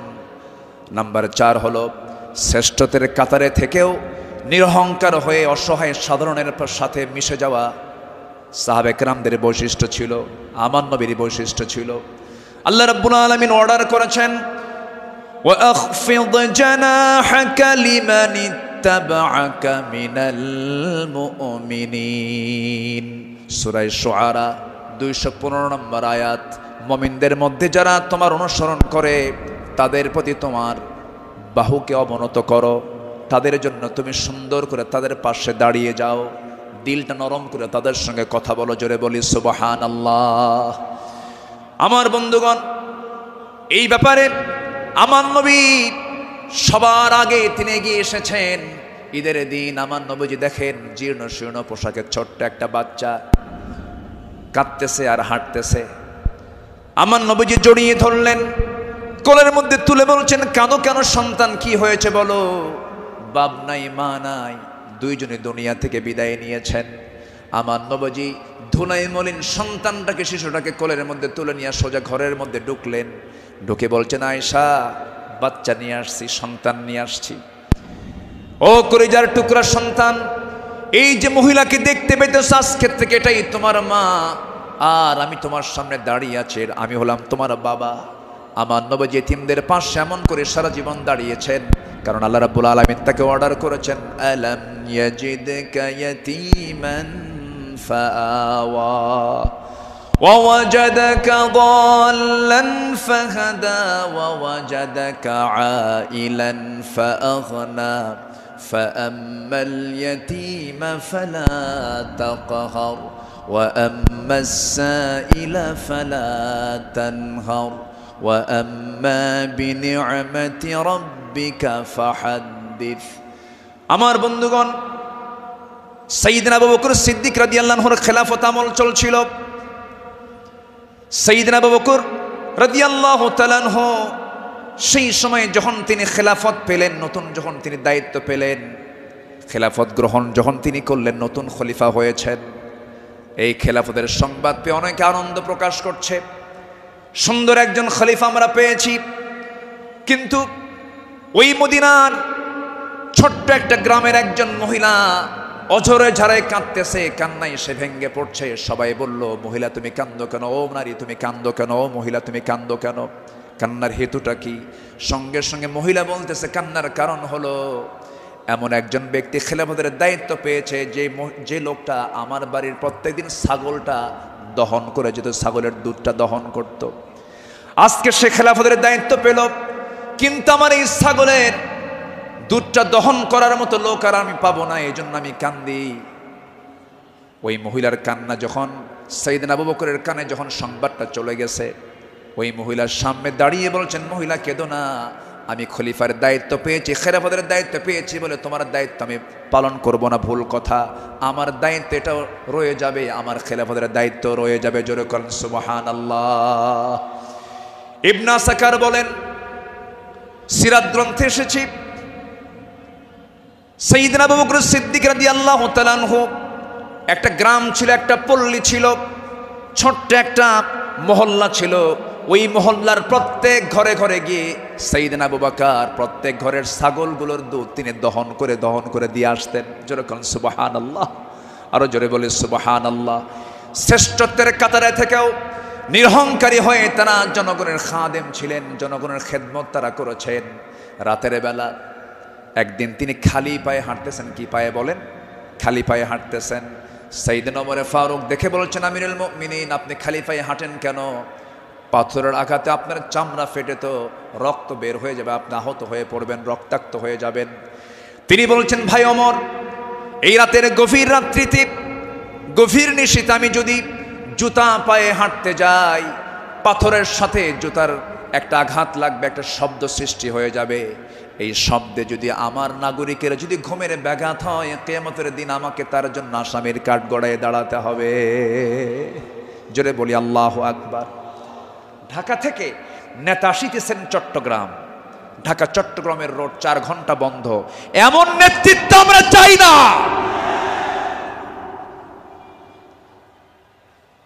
আমরা শাসক দেখতে চাই জনগণের শাসক ঠিক কি না আমরা কিসের শাসক দেখতে চাই যাকে দেখলে ওমরের কথা মনে হবে যাকে দেখলে আবু বকরের কথা মনে হবে যাকে দেখলে ওসমানের কথা মনে হবে একটা ওমর আল্লাহ পাক তুমি বাংলার জমিনে দিয়ে দাও জোরে বলি আল্লাহুম্মা আমিন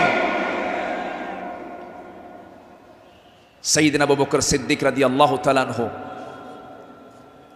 খেলাফত মানে কি একটা দেশের তিনি রাষ্ট্রপ্রধান রাতের বেলা তিনি চলে গেছেন হলো প্রতিবেশীর ঘরে কোন প্রতিবেশী যে প্রতিবেশীর স্বামী নাই ছেলে নাই মেয়ে নাই যেই মহিলার তিনি খেদমত করতে গেছেন তার চোখটাও নাই বয়োবৃদ্ধ জ্ঞান বৃদ্ধ একজন নারী সচেতন একজন নারী তিনি তার খেদমত করার জন্য খেলাফতের দায়িত্ব পাওয়ার পরও তিনি চলে গেছেন দরজায় নক করেছেন খেদমত করলেন বের হয়ে আসছেন পরের রাত্রিতে সাইয়েদনা ওমর ফারুক রাদিয়াল্লাহু আনহু তিনি ভাবলেন আমার ভাই আবু বকর তো খেলাফতের দায়িত্ব পেয়েছেন উনি কি খেদমত করতে পারছেন কিনা জানি না উনি চলে গেছেন খেদমত করার জন্য দরজায় তিনি নক করেছেন বুড়িমা আপনার খেদমতের জন্য আমি এসেছি আমি ওমর আসছি কে প্রয়োজন নেই কেন কিছুক্ষণ আগে একজন খেদমত করে চলে গেছে উনি ভাবলেন যে খেদমতটা কে করতে পারে পরপর তিনি 3 রাত ওই বুড়ি মহিলার ঘরের পাশে গিয়ে আড়ালে তিনি দাঁড়ালেন খুঁজে পাচ্ছেন না কখন ঢোকে তাও টের পাওয়া যায় না তৃতীয় রাত্রিতে তিনি বুঝতে পারলেন একটা মানুষ খালি পায়ে ভিতরে ঢুকলো কিন্তু অন্ধকার তো দেখতে পান নাই ভিতরে ঢুকে খেদমত করে বের হতে নিলেই পিছন দিক থেকে ওমর ফারুক তার হাত চেপে ধরেছেন চেপে ধরেই দেখেন কেউ না খলিফা আবু বকর সিদ্দিক রাদিয়াল্লাহু তাআলা তিনি বললেন আমিরুল মুমিনিন একটা রাষ্ট্র পরিচালনা করতে নিয়ে কত পরিশ্রম করতে হয়। রাতের বেলা বিশ্রামের প্রয়োজন হয়, দিনের বেলাও পরিশ্রম করেন, রাতের বেলা এমনটা করলে আপনি অসুস্থ হয়ে পড়বেন, অন্তত আমাদের কিছু খেদমতের জন্য আমাদের কিছু কাজ রেখে দেন। তিনি বলছেন, ভাই ওমর, হাসরের ময়দানে আমার আমল নামা তোমার পিঠে যাবে না, আমার কাজ আমাকে করতে দাও। মৃত্যুর দিন পর্যন্ত তিনি ওই মহিলার খেদমত করে তিনি দুনিয়া থেকে বিদায় নিয়েছেন। দ্বিতীয় খলিফা ওমর ফারুক রাদিয়াল্লাহু তাআলা যখন খেলাফতের দায়িত্ব পেলেন, ওই মহিলা জানেন না প্রথম খলিফা ইন্তেকাল করেছেন। খেলাফতের দায়িত্ব যেদিন পেয়েছেন সেই দিনই রাত্রেবেলায় ওমর ফারুক তিনি চলে গেছেন মহিলার ঘরে, দরজায় নক করে ভিতরে ঢুকেছেন। মহিলা জানেন না খাদেম চেঞ্জ হয়েছে। ভিতরে তিনি সব কাজগুলো করলেন, রান্না বান্না করে দিলেন, কাপড় চোপড় ধুয়ে দিলেন, খাবার দাবার ধুয়ে দিয়ে পরিষ্কার করে তিনি বের হয়ে আসলেন। মহিলা অন্ধ মানুষ, বসেছেন খাবার খেতে, সামনে খেজুর নিয়ে যখন বসেছেন, খেজুর একটা মুখে নেওয়া মাত্রই দাঁতের নিচে যখন খেজুরের বিচি যখন পড়ে গেছে, সঙ্গে সঙ্গে মহিলা বলতেছেন ইন্না লিল্লাহ। তিনি চোখের পানি ফেলে দিয়া কেঁদে কেঁদে বলতেছেন, বুঝতে পেরেছি আমার আসল খাদেম আবু বকর আর দুনিয়াতে নাই। আমার আবু বকর যখন আমার খেদমত করতে আসতো, যখন সে খেজুরগুলো আমাকে ধুয়ে দিত, শুধু খেজুর শুধু ধুয়েই দিত না, খেজুরগুলো ধুয়ে ভিতরের যে বিচিগুলো আছে বিচিগুলো সরায় আমার সামনে রেখে দিত, যেন আমার খেতে কোনো কষ্ট না হয়। জোরে বলে সুবহানাল্লাহ, আরো জোরে বলে সুবহানাল্লাহ। শাসক ছিলেন, শাসকের কাতারে থেকেও তারা নিরহংকারী হয়ে জনগণের সেবা করেছেন। আল্লাহু আকবার বলেন। সাইয়েদনা ওমর ফারুক রাদিয়াল্লাহু তাআলা আনহু তিনি যেদিন শাসনভার তার কাছে আসে, তার কাঁধে যখন আসে, সেই দিন থেকে নিয়ে শুরু করে মৃত্যুর দিন পর্যন্ত কোন রাত তার পিঠটা তার বিছানার সঙ্গে লাগাতে দেননি। দিন দিন শুকায় যাচ্ছিলেন। বলা হলো, আপনি শুকায় যাচ্ছেন কেন? তিনি বললেন কেঁদে কেঁদে, তোমরা আমাকে এমন দায়িত্ব দিয়েছো যে দায়িত্ব আমাকে স্বাস্থ্যহীন বানিয়ে দিয়েছে। পরকালীন জবাবদিহিতার অনুভূতি ছাড়া একটা শাসক কখনো ভালো হতে পারে না। আসতে বলবেন না, জোরে বলুন ঠিক কিনা? অতএব সেই গদির সমস্যার সমাধানের জন্য আমরা চাই যোগ্য, সৎ, আল্লাহওয়ালা, কোরআন প্রেমিক একজন শাসক আমরা চাই। আল্লাহ কবুল করুন, আল্লাহ কবুল করুন। এই কথাটা কেন বললাম? কারণ এখন যে সরকারটা আছে এটা কি স্থায়ী না অস্থায়ী? এই জন্য আলোচনার মধ্যে এই ফাঁকে এই কথাটা একটু বলে ফেললাম।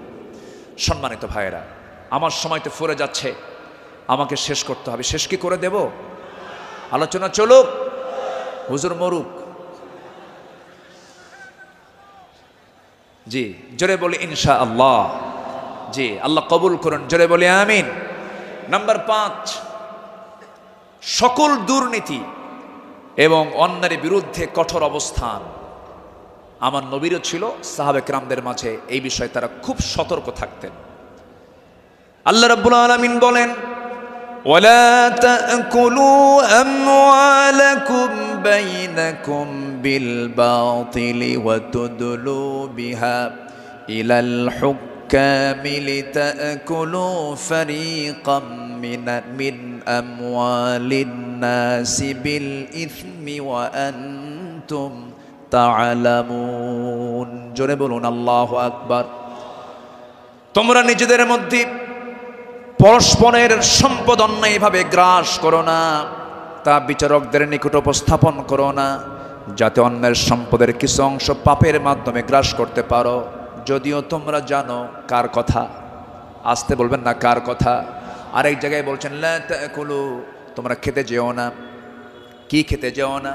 কুলু মিন তাইয়্যিবাত, পবিত্র খাবে, হারাম কিছু খাবে না।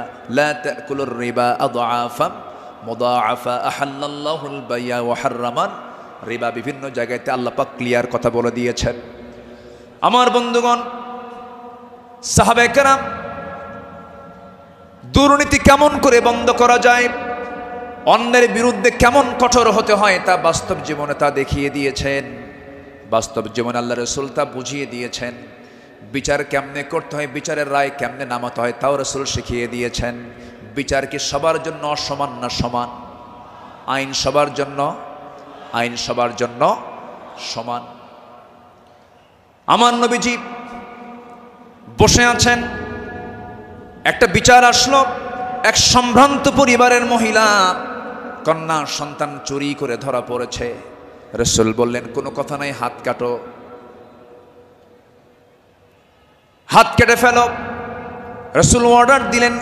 আমার নবীর উপরে কথা বলার কোনো সাহস কারো নাই।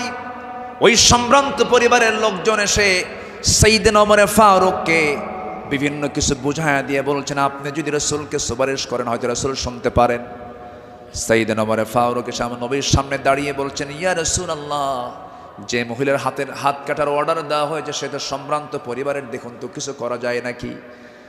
আমার নবীজি সেই সময় আল্লাহর কসম করে বলেন, আল্লাহি, হে আমার ওমর, আল্লাহর কসম করে বললি, আল্লাহর কসম করে বলছি, এই চুরিটা যদি ওই সম্ভ্রান্ত পরিবারের মেয়ে ফাতিমা না হয়ে যদি কলিজার টুকরা মেয়ে আমার ফাতিমা বিনতে মুহাম্মদ হতো, যদি এটা প্রমাণ হয়ে যেত, লাকাতাতু ইয়াদাহা, আমি রাসূল নিজে তার হাতটা ধরে কেটে দিতাম।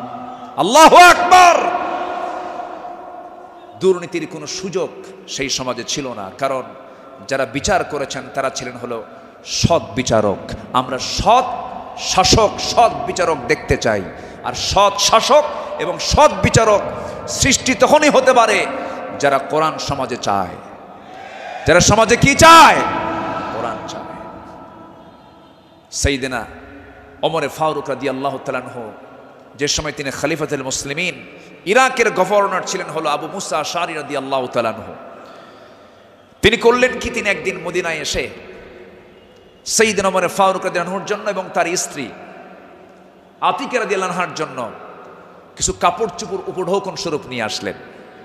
নিয়ে এসে তার সামনে দাঁড়িয়ে বলছেন, আমিরুল মুমিনিন, আপনার জন্য, এই যে আপনার জন্য কিছু কাপড় উপঢৌকন নিয়ে এসেছি। তিনি মুস্কি হাসি মারলেন।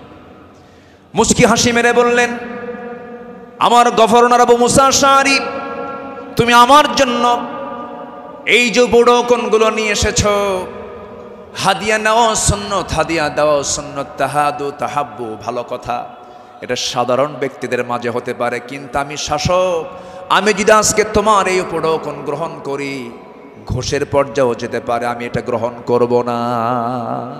আল্লাহু আকবার বলেন।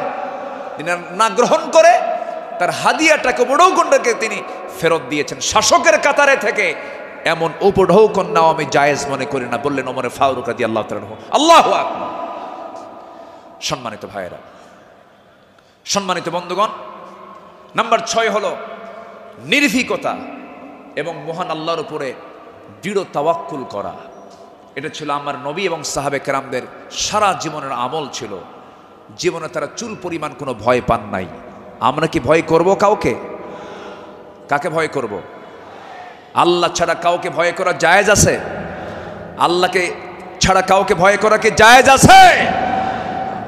আমার নবীজি কোন এক যুদ্ধের ময়দানে যাবেন, একটা গাছের নিচে তিনি শুয়ে পড়লেন। বাবলা গাছ, বাবলা গাছের ডালে তরবারি রেখে তিনি বিশ্রাম নিচ্ছিলেন। হঠাৎ করে এক বেদুইন এসে আমার নবীর সেই তলোয়ারটা তার হাতে তুলে নিয়ে বলতেছে, মুহাম্মদ, আমার হাতে তোমার জীবন, আমি তোমাকে এখন হত্যা করতে পারি। এই কথা বলা মাত্রই বলতেছে, এখন তোমাকে কে বাঁচাবে? বেদুইন বলছে, তোমাকে এখন কে বাঁচাবে মুহাম্মদ? আমার নবীজি বলেন, আমাকে বাঁচাবেন আমার আল্লাহ, আমাকে বাঁচাবেন আমার আল্লাহ, আমাকে বাঁচাবেন আমার আল্লাহ। 3 বার রাসূল যখন বললেন, ওই বেদুইনের হাত থেকে তরবারি থরথর থরথর করে পড়ে গেল। আমার নবীজি দৌড় মেরে গিয়ে সেই তরবারি হাতে নিয়ে বললেন, বেদুইন, এখন তোমাকে বাঁচাবে কে? আমি তো আল্লাহর কাছে আশ্রয় নিয়েছি, আল্লাহ আমাকে বাঁচাবে, এখন তোমাকে কে বাঁচাবে? বেদুইন তার চোখের পানি আটকাতে না পেরে আমার নবীর সামনে দাঁড়িয়ে বলছে, আপনি সত্যি আল্লাহ রাসূল, আপনি আমাকে পড়িয়ে দেন লা ইলাহা ইল্লাল্লাহ, ফাইদা আযামতা ফাতাওয়াক্কাল আলাল্লাহ ওয়া কাফা বিল্লাহি ওয়াকিলা ইন্নাল্লাহা ইউহিব্বুল মুতাওয়াক্কিলিন ওয়া মান ইয়াতাওয়াক্কাল আলাল্লাহ ফাহুয়া হাসবুহ। যে ব্যক্তি আল্লাহর প্রতি তাওয়াক্কুল করবে, আল্লাহ তার জন্য যথেষ্ট হয়ে যান। আমাদের ভরসা রাশিয়া নয়, আমেরিকা নয়, ইন্ডিয়া নয়, চায়না নয়, আমাদের কার প্রতি ভরসা করার দরকার, আমাদের ভরসা কে? আসতে বলবেন না, তিনি কে? আমাদেরকে বাঁচাবেন তিনি, যার হাতে আমাদের প্রাণ, তিনি সে আল্লাহ আমাদেরকে বাঁচাবেন। আল্লাহ কবুল করুন, জোরে বলি আমিন। ইসলাম গ্রহণ করেছেন 40 নম্বরে, 41 নম্বরে সাইয়েদনা ওমর ফারুক রাদিয়াল্লাহু তাআলা আনহু। ইসলাম কবুল করেই রাসূলের সামনে তরবারি রাসূলের পায়ের কাছে রেখে বললেন, ইয়া রাসূলুল্লাহ, আমাদের মুসলমানদের সংখ্যা কত? আমার রাসূল বললেন, ওমর, সাহাবীর সংখ্যা মাত্র 40 জন, 40 থেকে 41 জন। সাইয়েদনা ওমর ফারুক, এটাই বিশাল সংখ্যা। আজকে আমরা কাবার চত্বরে গিয়ে প্রকাশ্যে ঘোষণা করব, লা ইলাহা। কোন সাহাবী বললেন? বলেন বলেন, কোন সাহাবী? আজকে তো এক সাহাবীর ইতিহাসটা একটু বেশি টানলাম, প্রসঙ্গটা চলে আসলো। তিনি বলে ফেললেন, কি পরিমাণ সাহস হতে পারে! সাহসের পিরামিড। সাইয়েদনা ওমর ফারুক গিয়ে প্রকাশ্য রূপে সামনে ঘোষণা করলেন, কে আছো? আমার সামনে আসো। লা ইলাহা। তরবারি হাতে দৃপ্ত পদক্ষেপে আল্লাহু আকবার ধ্বনিতে মুখরিত করে আকাশ বাতাস সামনের দিকে যেতে লাগলেন। আবু জেহেল হতভম্ব হলো। আবু জেহেল মনে মনে ভাবলো, পাঠালাম কি জন্য, আর হয়ে গেল কি? সাইয়েদনা ওমর ফারুক রাদিয়াল্লাহু তাআলা এত সাহসী ছিলেন, সেই বজ্র কণ্ঠের ওমর এখনো দরকার আছে না নাই? সেই বজ্র কণ্ঠের ওমর এখনো দরকার আছে না নাই? নতুন বাংলাদেশ তৈরি করার জন্য ওমর প্রয়োজন, আবু বকর প্রয়োজন। আমরা আবু বকরের মতো দৃঢ়চেতা হব, ওমরের মতো সাহসী হব, ওসমানের মতো ধৈর্যশীল হব, আলীর মতো লড়াকু সৈনিক হয়ে বাতিল শক্তির মোকাবেলায় আমরা ঝাঁপিয়ে পড়ব প্রয়োজনে। রাজি আছেন কারা কারা? হাত উঁচু করে দেখান মুসলমান।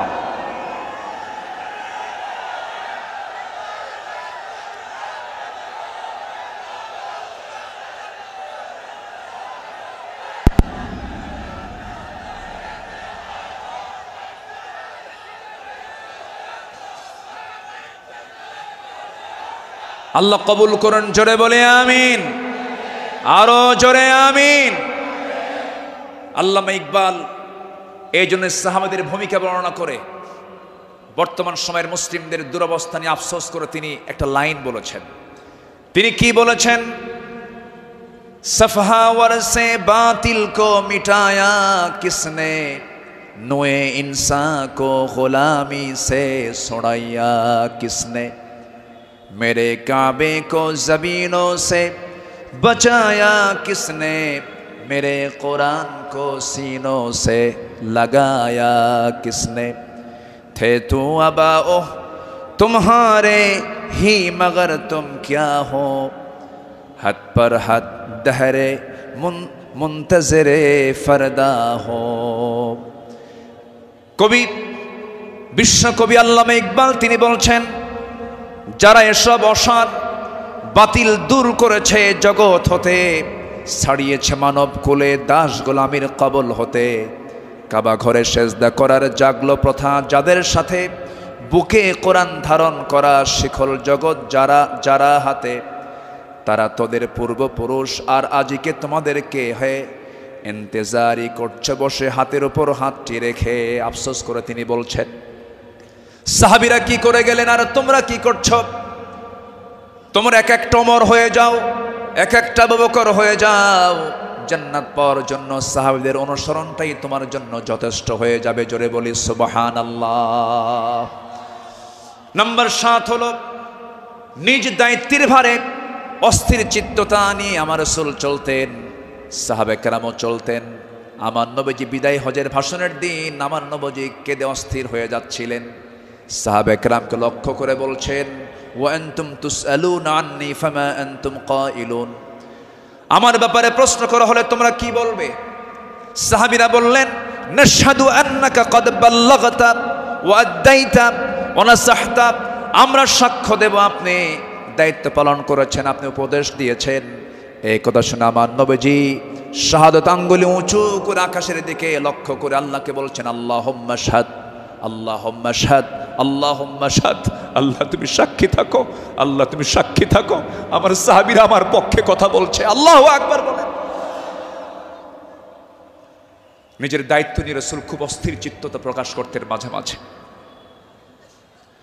আমার বন্ধুগণ, আমার নবীজি মাঝে মাঝে এত পরিমাণ কাঁদতেন, কান্নার পরিমাণ এত হতো, আমার নবীজি যখন সেজদায় পড়ে যেতেন না, সেই শরীফের হাদিসে এসেছে পানি গরম হলে পরে টকবক যেমন আওয়াজ হয়, ফুটন্ত পানি যেমন টকবক টকবক আওয়াজ করে, আমার নবীজি সেজদার সময় এত পরিমাণ কাঁদতেন। আমার নবীজির সেজদার সময় যে মুখ থেকে কান্নার আওয়াজটা বের হতো টকবক করা পানির মতো, এত কাঁদতেন তিনি। কেন কাঁদতেন, কি জন্য কাঁদতেন? তিনি শুধু চেয়েছেন, ও আল্লাহ, আমার উম্মতকে তুমি জাহান্নাম দিবা না, আমার উম্মতকে তুমি জান্নাত দিবা। তিনি তার নিজের জন্য বেশি কেঁদেছেন না, উম্মতের জন্য বেশি কেঁদেছেন, উম্মতের জন্য বেশি কেঁদেছেন। আমার বন্ধুগণ, এই জন্য এই পৃথিবীতে সবচাইতে বেশি ভালোবাসবো এক নাম্বার কাকে বলেন? আসতে বলবেন না কাকে? নাম্বার 2 হচ্ছে মুহাম্মদ সাল্লাল্লাহু আলাইহি ওয়াসাল্লামকে আমরা ভালোবাসবো। তিনিও ভালোবেসেছেন। আমার ভাইয়েরা, আমার বন্ধুগণ, নাম্বার 8 হলো আদর্শ নেতৃত্বের অনুতুলনীয় আলোক ছটাই সাহাবায়ে কেরাম। সাহাবায়ে কেরামকে আল্লাহ রাব্বুল আলামিন অনেক সম্মান দান করেছেন। লাকাদ আরসালনা রুসুলানা বিল বাইয়িনাতি ওয়া আনজালনা মাআহুমুল কিতাবা ওয়াল মিজানা লিয়াকুমান নাসু বিল কিসত। জোরে বলুন আল্লাহু আকবার। আমার বন্ধুগণ, সময় যেহেতু কম, শেষের দিকে আস্তে আস্তে চলে যাচ্ছি। নাম্বার 9 হলো তাকওয়ার উজ্জ্বল দৃষ্টান্ত ছিলেন আমার নবী এবং সাহাবায়ে কেরাম। লাকিনিল্লাযীনা তাকাও রাব্বাহুম লাহুম জান্নাতুন তাজরি মিন তাহতিহাল আনহার আল-আনহারু খালিদিনা ফিহা নুজুলাম মিন ইনদিল্লাহ ওয়া মা ইনদাল্লাহি খায়রুল লিল আবরার। জোরে বলুন আল্লাহু আকবার। যারা নিজেদের প্রতিপালককে ভয় করে চলে, তাদের জন্য আছে এমন সব উদ্যান, এমন সব জান্নাত যারা তলদেশ দিয়ে নহর প্রবাহিত। আল্লাহর পক্ষ থেকে অতিথেয়তা স্বরূপ তারা সর্বদা সেখানে থাকবে। আল্লাহর নিকট যা কিছু আছে পুণ্যবানদের জন্য তাই হলো শ্রেষ্ঠ। জোরে বলি সুবহানাল্লাহ। তাকওয়া কাকে বলে সাহাবায়ে কেরাম শিখিয়েছেন। তাকওয়া কাকে বলে আম্বিয়ে কেরাম শিখিয়েছেন। বিশেষ করে আমার নবীজি তাকওয়ার তিনি মূর্ত প্রতীক ছিলেন। আমার বন্ধুগণ, নাম্বার 10 হলো, নাম্বার 10 সর্বশেষ যেটা, সেটা হলো আল্লাহর কাছে বিনম্র চিত্তে অশ্রু ঝরানো, চোখের পানি ফেলে ফেলে কাঁদা। এই দুনিয়াতে আমি যখন জন্ম নিয়েছি, আমার প্রথম ভাষা ছিল হাসা না কাঁদা, হাসি না কান্না। মার পেট থেকে দুনিয়াতে এসে আমি কেঁদেছি না হেসেছি? কেঁদেছি। মূলত এই জায়গাটা হলো, এই দুনিয়াটা হলো কান্নাকাটি করার জায়গা। হাসির জায়গা হলো জান্নাত, আনন্দের জায়গা হলো জান্নাত। জান্নাতে গিয়ে বান্দার জীবনের সমস্ত আনন্দ সেই জান্নাতি সে ভোগ করবে। হুজিবাতুল জান্নাতু বিল মাকারিহ হুজিবাতুন নারু বিশ শাহাওয়াত। আমার বন্ধুগণ, আমার নবীজি যখন কাঁদতেন, অস্থির হয়ে যেতেন, তার চোখের কোনা বেয়ে টপ টপ করে পানি পড়তো, দাড়িগুলো ভিজে যেত, কপাল ফুলে যেত, হাঁটুগুলো ফুলে যেত।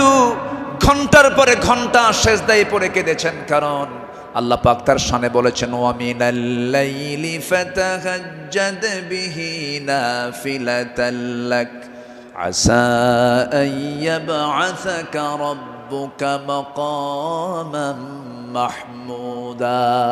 জোরে বলুন আল্লাহু আকবার। আরেক জায়গায় বলছেন, ওয়াল্লাযীনা ইয়াবিতুনা লিরাব্বিহিম সুজ্জাদান ওয়া কিয়ামা والذين يقولون ربنا اصرف عنا عذاب جهنم إن عذابها كان غراما إنها ساءت مستقرا ومقاما। আল্লাহর যারা বান্দা হবে, রাত গভীর হয়ে যাবে, সবাই ঘুমের সাগরে হাবুডুবু খাবে, কিন্তু আল্লাহর পছন্দের বান্দা যারা, তারা তো জানেই আল্লাহ সব সময় প্রথম আকাশে আসেন না। আল্লাহ তাআলা প্রথম আকাশে আসেন কোন সময়? বলুন কোন সময়? কোন সময়? কোন সময়? কোন সময়? শেষ রাত্রিতে চলে আসেন ফিস সামাঈদ দুনিয়া আলা মিন মুস্তাগফিরিন ফাগফির লাহ, কোন ক্ষমা প্রার্থী আছে আমার কাছে ক্ষমা চাবে। সেই সময় আল্লাহ পাক দুনিয়ার আকাশে চলে আসেন, আল্লাহর পছন্দের বান্দা এই চান্সটা ছেড়ে দেন না। শেষ রাত্রে উঠে চোখের পানি ফেলে শিশুর মতো যারা কান্দাকাটি করবে, আল্লাহর কাছে যারা রোনাজারি করবে, আপনি কি জানেন 7 সমুদ্রের পানি দিয়ে জাহান্নাম নিভতে পারে না, কিন্তু বান্দা যদি আল্লাহর ভয়ে 1 ফোঁটা চোখের পানি ফেলতে পারে, 1 ফোঁটা চোখের পানি 7টা জাহান্নামকে নিভাইয়া দিতে পারে। আমরা কাঁদবো কার কাছে? আসতে বলবেন না, কাঁদবো কার কাছে? পৃথিবীতে কান্নাকাটি করার জায়গা কয়টা? বলেন কয়টা জায়গা? এক জায়গা। কার কাছে? আল্লাহর কাছে আমরা চোখের পানি ফেলে ফেলে কাঁদবো, আল্লাহর কাছে আমরা রোনাজারি করব। পৃথিবীর মানুষের কাছে কাঁদবেন, কেউ বলবো ফিনাতে এমনি কান্দে, কোনো একটা লক্ষ্য আছে, মতলব খারাপ, কত কি বলবে। স্বামী তার বউয়ের কাছে কাঁদবে, বউ তার স্বামীর কাছে কাঁদবে, ছেলে বাবার কাছে কাঁদবে, বাবা ছেলের কাছে কাঁদবে, সেখানে কিছু স্বার্থ থাকতে পারে। কিন্তু বান্দা যদি শুধুমাত্র আল্লাহর জন্য কাঁদতে পারে, আল্লাহ রাব্বুল আলামিন তার বান্দার সেই কান্নার পরিপূর্ণ জাযা, পরিপূর্ণ পুরস্কার সেই বান্দার হাতে তুলে দিবেন। এই জন্য আমরা চোখের পানি খরচ করব কার জন্য? আসতে বলবো না, কার জন্য আমরা খরচ করব? ইন্নাল্লাযীনা উতুল ইলমা মিন ক্বাবলিহি ওয়া ইযা ইউতলা আলাইহিম ইয়াখিরুনা লিল আযকানি সুজদা। সূরা বনী ইসরাঈল 107 নম্বর আয়াত। যাদেরকে এর পূর্বে জ্ঞান দান করা হয়েছে, তাদের সামনে যখন আবৃত্তি করা হয়, তখন তারা বিনয়ের সাথে কাঁদতে কাঁদতে ভূমিতে জমিনে তারা লুটিয়ে পড়ে। ইয়াখিরুনা লিল আযকানি সুজদা। এই জন্য আমরা কাঁদবো। চোখের পানি যদি ফেলতে চাই, একমাত্র ফেলবো আমরা কার জায়গায়? কার কাছে? বলেন কার কাছে? কার কাছে? আল্লাহর কাছে। সাইয়েদনা ওমর ফারুক রাদিয়াল্লাহু তাআলা একদিন বসে আছেন, তার পাশে এক সাহাবী বসে একটা হাদিস বর্ণনা করছিলেন। মিসকাল হাব্বাতিন মিন কিবার, যার মধ্যে যাররা পরিমাণ অহংকার কাজ করবে, লা ইয়াদখুলুল জান্নাহ, সে ব্যক্তি জান্নাত পাবে না। ওমর ফারুক সেই জায়গা থেকে লাফ মেরে গিয়ে জমিনে লুটিয়ে পড়লেন। গোটা শরীর তিনি ধুলায় মলিন করলেন, আর বলেন, ওমর, তোকে মানুষ খলিফা বলে, তোকে মানুষ শাসক বলে, ওমর তোর মধ্যে মনে হয় অহংকার ঢুকে গেছে, আল্লাহ তোকে মাফ করবে না। আকাশের দিকে দুটো হাত তুলে আফসোস করে বলছেন, আকাশের মালিক আল্লাহ, তুমি যদি গোটা দুনিয়ার সমস্ত মানুষকে তুমি যদি জান্নাত দিয়ে দাও, আর একজন ব্যক্তিকে যদি জাহান্নাম দিয়ে দাও, আমার মনে হয় আমি ওমর সে একজন ব্যক্তি, জাহান্নাম আমি যাব মনে হয় আমার সে আমল নাই, আল্লাহ আমাকে মাফ করে দিও, আল্লাহ আমাকে ক্ষমা করে দিও। এরকম করে তারা আল্লাহর সামনে চোখের পানি ফেলে ফেলে কেঁদেছেন। একজন সাহাবীর কাছে মুনাফিকের তালিকা ছিল, সেই সাহাবীর কাছে মাঝে মাঝে ওমর ফারুক যেতেন, গিয়ে বলতেন, ভাই ওমর, দেখো তো মুনাফিকের তালিকার মধ্যে আমি ওমর, আমার নামটা আছে নাকি? আমার নামটা আছে নাকি? সাহাবী বলতেন, ভাই ওমর, আপনার নাম থাকবে কেন? আপনি তো জান্নাহ, ওমর ফিল জান্নাহ। তিনি উত্তরে বলতেন, ভাই রে, আমার মন বলছে কেন যেন মনে হয় আমি কি মুনাফিকের কাতারে চলে গেলাম কিনা। কি চিন্তা তাদের মধ্যে কাজ করতো, কার ভয়, কার ভয়, কার ভয়? আসতে বলবেন না, কার ভয়? সবাই কি তাহাজ্জুদের নামাজ পড়তে রাজি আছেন? 5 ওয়াক্ত নামাজ পড়ার দরকার নাই? হ্যাঁ, কি দরকার আছে কিনা বলেন? তাহলে 5 ওয়াক্ত নামাজও পড়বো, এবং স্পেশাল অফার, ওই সময় চোখের পানি ফেললে বান্দার কোনো দোয়া মিস হয় না। সেটা হচ্ছে কি? ওয়াল্লাযীনা ইয়াবিতুনা লিরাব্বিহিম সুজদান ওয়া কিয়ামা, যারা রাতটা কাটায় দেয় রুকুতে এবং সিজদার মধ্যে। কার কাছে? 5 ওয়াক্ত নামাজ পড়বেন কারা কারা? একটু হাত উঁচু করে দেখান তো, বলি দেখি, জোরে বলি ইয়া আল্লাহ, আরো জোরে ইয়া আল্লাহ। আমাদেরকে 5 ওয়াক্ত সালাত আদায় করার তৌফিক তুমি আল্লাহ দিয়ে দাও। জোরে বলি আমিন, আরো জোরে আমিন, আরো জোরে আমিন।